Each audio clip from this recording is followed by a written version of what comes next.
इटा आमे शुईथिनु घरे आसले बाहर आरो माँ बहन होड़ी करी जाती हाथी हाके ये करले आरो फायरिंग करले आरो एटा जीछ केते राउंड फायरिंग करछन 2-2.5 बजे ने केते राउंड मारी केते बेले करिछन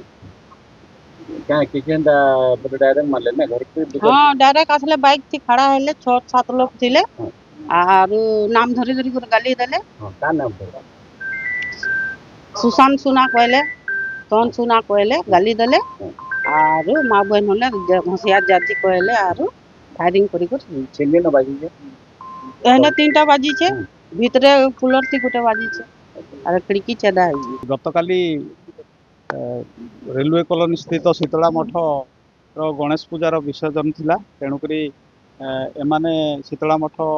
टाउन रे प्रोसेसन करी विसर्जन करने परमिशन नहीं एमानकर बर्तमान सुधा जहाँ खबर मिलूँ से माने विसर्जन करी फेरिया बेले 10:30 से टाउन भितर बुलवा बेले डीजे फीजे बंद कर फेरिया बेले डबलिंग कॉलोनी रे झारसुगुड़ा से डबलिंग कॉलोनी किसी पिला सहित कौन कारण नहीं बतसा होता से पिला माने फर्दर ये पिला सहित झगड़ा ले से कारण कहीं दी जन कहीं व्यक्ति आसिक से एठिकार जो मेंबर थिले जो पिला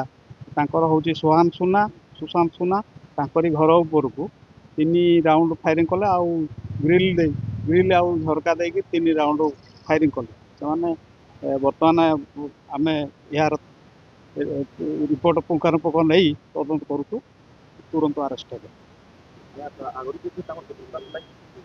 बर्तमान सुधा कौन शत्रुतार जना पड़ना किंतु यहाँ प्रशासन समय कौन हठात कौन कारण नहीं कि भितर बतसा हो सब ना किसी इंजुरी होबार कौन प्राय जहाँ गंडगोल बचसा हवाटा 10:30 रु 10:30 रु 11टा भितर आउे यहाँ ये घटनाटा फायरिंग घटनाटा 2:30 बोली जणे थिले ना केते लोग से कहवा मुताबक तो 2 जन थिले बोली अरे गोले तो फिर फुका हुआ के म्यूजिक के हाँ से आम सर्च करूँ साइंटिफिक टीम द्वारा सर्च करा भविष्य सब